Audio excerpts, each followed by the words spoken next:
B.J. Habibie adalah seorang tokoh Indonesia yang dianggap sebagai salah satu tokoh terpenting dalam sejarah modern Indonesia. Ia dikenal sebagai insinyur dan juga politikus yang telah memberikan banyak kontribusi bagi bangsa Indonesia, khususnya dalam bidang teknologi dan industri.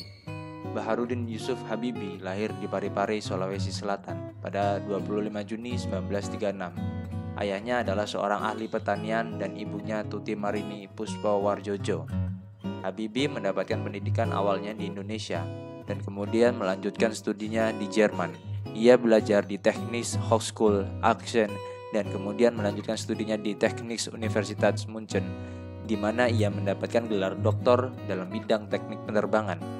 Awalnya, singkat cerita, B.J. Habibie, seorang insinyur penerbangan yang saat itu bekerja di Jerman, dipanggil oleh Presiden Soeharto ke Indonesia untuk membahas masalah penerbangan.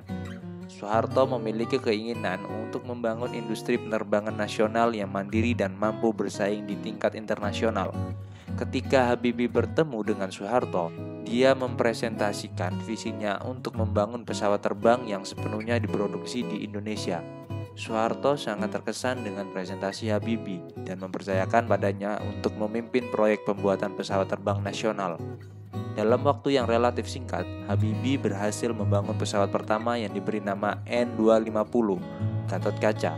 Namun, meskipun pesawat tersebut memiliki kualitas yang baik, proyek ini terhenti karena adanya krisis ekonomi pada tahun 1997. Selama menjabat sebagai Presiden Indonesia dari tahun 1998 hingga 1999, B.J. Habibie melakukan beberapa langkah besar yang membawa perubahan signifikan di berbagai sektor. Berikut adalah beberapa di antaranya. Reformasi politik. Habibie membuka ruang yang lebih besar bagi kebebasan pers, partai politik, serta hak asasi manusia. Dia juga membebaskan para tahanan politik dan mengizinkan mereka untuk kembali ke Indonesia. Yang kedua, otonomi daerah. Habibie mengeluarkan Undang-Undang Otonomi Daerah yang memberikan kebebasan yang lebih besar bagi pemerintah daerah untuk mengatur urusan mereka sendiri. Kemudian yang ketiga, pemilu langsung. Habibie juga memberikan kesempatan bagi rakyat Indonesia untuk memilih langsung presiden dan wakil presiden melalui pemilihan umum langsung. Yang kelima, pembangunan infrastruktur. Habibie memprioritaskan pembangunan infrastruktur untuk memperbaiki kondisi ekonomi Indonesia. Beberapa proyek besar yang dilakukan antara lain pembangunan jalan tol, jembatan, dan bendungan. Kemudian yang keenam, kebijakan ekonomi. Habibie menerapkan kebijakan ekonomi yang berfokus pada pengurangan hutang luar negeri dan privatisasi perusahaan negara untuk meningkatkan pertumbuhan ekonomi. Langkah-langkah tersebut menunjukkan komitmen Habibie dalam memperbaiki kondisi Indonesia di berbagai sektor.